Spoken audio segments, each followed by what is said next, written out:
শুভ সকাল বন্ধুরা, কেমন আছো সবাই? আশা করছি তোমরা খুব ভালো আছো আর যে যেখানেই আছো সুস্থ আছো। আমিও বেশ ভালোই আছি। আজ আরো একটি নতুন ব্লগে তোমাদেরকে জানাই অনেক স্বাগত, অনেক অনেক ভালোবাসা। আজ হলো বৃহস্পতিবার আর এখন ঘড়িতে সময় হয়েছে সকাল 8:30 মতো, আর তোমাদেরকে সাথে নিয়েই ব্লগটা শুরু করছি। তো চলো দেখতে থাকো, আশা করছি ভালো লাগবে। সকালবেলায় তো আমার রান্নাবান্না এখন আপাতত নেই, যেহেতু আমার শরীরটা অতটা ভালো নেই, এখনো সেলাই কাটা হয়নি। তো সেই জন্য সকালের রান্নাবান্না এখন আমার শাশুড়ি মাই করছে। তো আমি বলেছিলাম যে আমি রান্না করি, কিন্তু মা বলল না এখন করতে হবে না, আর সেলাইটা কাটা হয়ে যাক তারপর না হয় করো। তো সেই জন্য এদিকে বসে রয়েছি বাইরে, মেয়েকে আমি বই পড়াচ্ছিলাম, কিন্তু এই নিচে বসে বই পড়ানো একটু কষ্টই হয়ে যাচ্ছিল।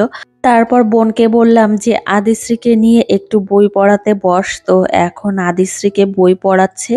তো ভেবেছি খুব তাড়াতাড়ি আদিশ্রীকে একটা টিউশন মাস্টার ঠিক করব। তো ওকে পড়াবে, সকালের দিকে হবে না, হয়তো সন্ধ্যার দিকেই ঠিক করাবো, কি সকালের দিকে যাই হোক করাবো। তো এই যে দেখো আদিশ্রীকে সকালবেলায় পড়ানো হয়ে গেছে, ওকে তো ফ্রেশ করানো হয়ে গেছে অনেক আগেই। তো তারপর সকালবেলায় ওকে ভাত খাইয়ে দিয়েছি, আর আমি নার্সিং হোম থেকে বাড়ি আসার পর থেকেই ওকে আমি খাইয়ে দিচ্ছি নিজের হাতে। আর বোন তো এই কয়দিন দুই মেয়েকেই সামলিয়েছে, প্রচন্ড কষ্ট হয়ে যেত ওর। কি আর করব বলো, কিছু তো করার নেই। তো যাই হোক, তারপর এখন বোনকে বলছি যে তুই এখন বাড়িতে যেতে পারিস, কেননা বাড়িও ওর পুরো ফাঁকা রয়েছে, সংসারটা এলোমেলো হয়ে রয়েছে, আর ওর হাজবেন্ড রয়েছে বাড়িতে। তো আমি বলছি তুই বাড়িতে না হয় চলে যা, এখন আমি টুকটুক করে সংসারের সব কাজই করতে পারবো।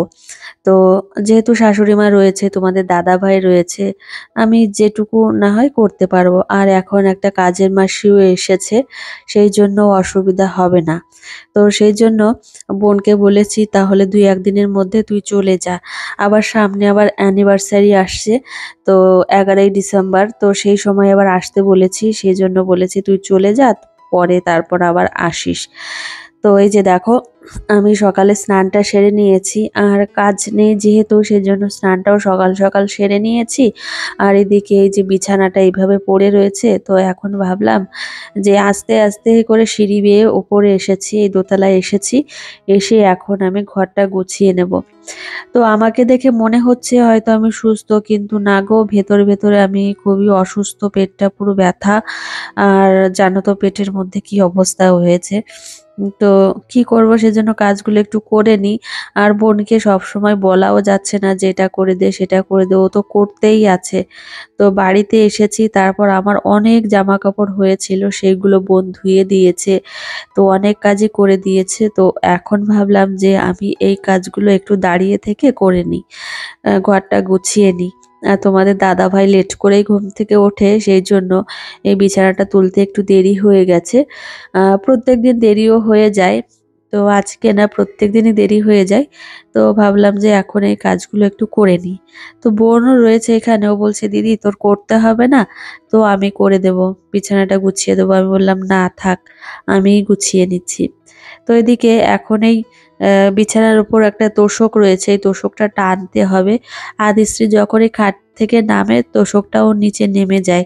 তো সেই জন্য ওকে বলেছি তোশকটা একটু টেনে দিতে, কেননা অত শক্তি আমার নেই যে তোশকটা টেনে নেব। তো তারপর বোন তোশকটা টেনে দিয়েছে। আর আজকে কি হয়েছে জানো তো, আজকে একটা ভিডিওতে দেখেছি যে মশারিটা কিভাবে আমি ভাঁজ করেছি দেখো খাটের সামনে। তো ওইভাবে আমি একটা ভিডিওতে দেখেছি যে মশারিটা ওইভাবে ভাঁজ করা যায়, তো ওইভাবে ভাঁজ করেছি। কিন্তু ওইভাবে ভাঁজ করে বেশ ভালো লাগছে না, কেননা কি বলতো এই ঘরের মধ্যে ওইভাবে ভাঁজ করলে ভাল লাগে না দেখতে। সেজন্য ভেবেছি আজকের মতো থাক, পরে কালকে না হয় মশারি অন্য জায়গায় ভাঁজ করে রেখে দেব। এখন আমার শরীর খারাপ, সত্যি বলতে এখন এত এত পরিমাণে বিয়ের নিমন্ত্রণ পেয়েছি কি বলবো। 3টে বিয়ের নিমন্ত্রণ পেয়েছি, তো একই দিনে 2টো বিয়ের নিমন্ত্রণ পেয়েছি, কোন দিকে যে যাব সেটাই বুঝে উঠতে পারছি না।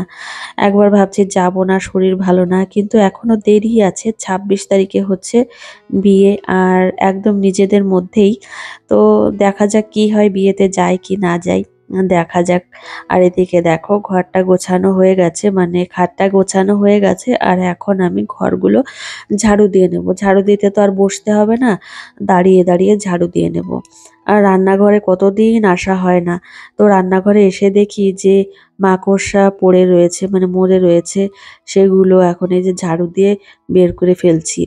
আর এই যে ফ্রিজের ভেতর থেকে সব জিনিসগুলো বার করা রয়েছে, এগুলো অনেকদিন আগে থেকেই ধুতে হতো, কিন্তু ধোয়া হয়নি। তো ভেবেছি কি যে বোনকে বলবো যে এগুলো একটু ধুয়ে দিতে, ছাদের উপরে গিয়ে ধুয়ে দিতে, না হলে আর হবেও না। আর এখন কিন্তু শীত খুব ভালোভাবেই পড়ে গেছে, তো এখন আবার ফুল গাছ লাগাতে হবে। তো দেখো এখন যদি ফুল গাছগুলো না লাগাই, পরে আবার সেই গাছে ফুল হতে চাইবে না, ফুল গাছগুলো তেমন ভাবে বাড়বেও না। তো এখন ফুল গাছ কিনে লাগাতে হবে। তো কোন কাজ যে করব সেটাই মনে মনে ভাবি। এই অপারেশনটা যদি অনেক আগে হয়ে যেতাম সত্যি খুব ভালো হতো, কিন্তু কিছু করার নেই, দেরি করেই হয়েছি, ভালো হয়েছে সেটাই। শরীরে যে কতগুলো অপারেশন সেটাই ভাবি। সিজারের একটা অপারেশন হয়েছি, তারপরে যে একটা অপারেশন হলাম। নেক্সট বার যদি আবার প্রেগনেন্সি হয় তখন তো আবার অপারেশন করতে হবে।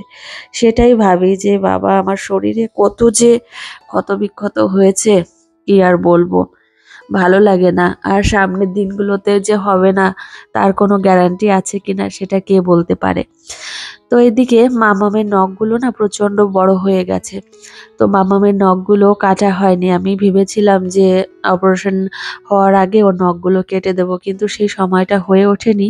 তো কাটা হয়নি, অনেকটা বড় হয়ে গেছে। তো এখন এই যে রোদে বসে মেয়ের নখগুলো এখন আমি কেটে দিচ্ছি। তো আদিশ্রী খুব ভালোভাবেই চুপচাপভাবেই ও নখ কেটে নেয়। তো এদিকে ওর দিদিভাইও রয়েছে, ও ভাবছে যে আমার নখটা কাটা হবে, তারপর ও দিদিভাইয়ের কাছে যাব।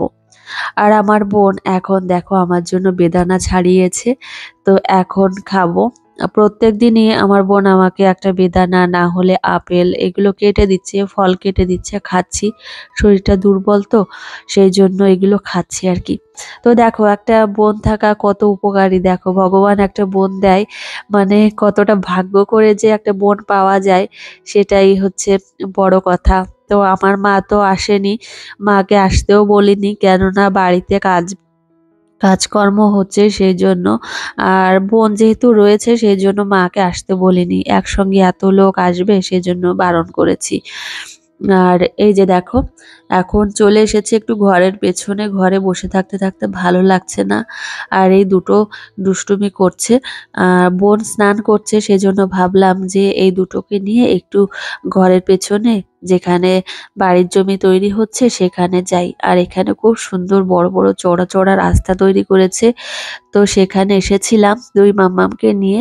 তো তারপর এদিকে দেখো এখন আবার এই যে বাড়িতে চলে এসেছি, বাড়িতে এসেই এখন দুই মাম্মামের জন্য খাবার রেডি করছি। আচ্ছা আজকে মামামের জন্য কি রান্না হয়েছে চলো তোমাদেরকে জানিয়ে দিই। এখানে রয়েছে যে মাগুর মাছ, তো আলু ফুলকপি দিয়ে মাগুর মাছ দিয়ে আজকে তরকারি রান্না হয়েছে, আর সেটা দিয়েই আমার মেয়েকে খাইয়ে দেব। তো এখন ৩ বেলায় আমি আমার মেয়েকে খাইয়ে দিচ্ছি। তো বিকালে খাওয়া দাওয়া শেষ হয়েছে, তো তারপর এদিকে চলে এসেছে ড্রেসিং করতে। তো দেখো আমার পেটটা কিভাবে ফুলে রয়েছে, তো বোঝা যাচ্ছে না কিছুই, পুরো ফোলা রয়েছে। তো এখন ড্রেসিং করিয়ে দেবে, জানি না ভিডিওটা শেয়ার করা আমার ঠিক হয়েছে কি না। তো আমিও দেখিনি, আমি এমনি এইভাবে দেখছিলাম যে মানে নিজে তো দেখতে পাচ্ছি না যে কেমন ভাবে কাটা রয়েছে কি রয়েছে, সেই জন্য আমি দেখছিলাম যে হাত দিয়ে যে কিভাবে সেলাই করা রয়েছে। তো দেখলাম এইভাবে 4টে ফুটো রয়েছে, মানে 4টে ছিদ্র করেছে। তো সেইভাবে এই যে তোমাদের দাদাভাই ড্রেসিং করে দিল। তো আমার বোন এখনো করেনি, তো জানে না, সেই জন্য তোমাদের দাদাভাই করে দিচ্ছে। এইভাবে করতে হবে বেশ কিছুদিন। আর তারপর ডক্টর দেখাবো, ডক্টরের কাছে অনেক কিছুই শুনবো, কবে আমি মাছ মানে মাছ তো খাচ্ছি, মানে মাংস ডিম এই সমস্ত খেতে পারবো সেই সব শুনবো। আবার কোনো অসুবিধা হবে কিনা, কতদিনের মধ্যে আমি পুরোপুরি সুস্থ হয়ে উঠবো, এই সমস্ত আমার শুনতে হবে। তো যাই হোক আমার ড্রেসিং করা হয়ে গেছে, তো তারপর আমি চলে এসেছি এই যে সন্ধ্যার সময়। আমার মেয়ের জন্য খাবার রেডি করতে। আজকে আমার মেয়েকে একটু হেলথ ড্রিঙ্ক খাওয়াবো। তো প্রত্যেক দিনই হেলথ ড্রিঙ্ক খাওয়াচ্ছি। তো আমাদের দাদাভাই আবার হরলিক্স নিয়ে এসছে, জুনিয়র হরলিক্স।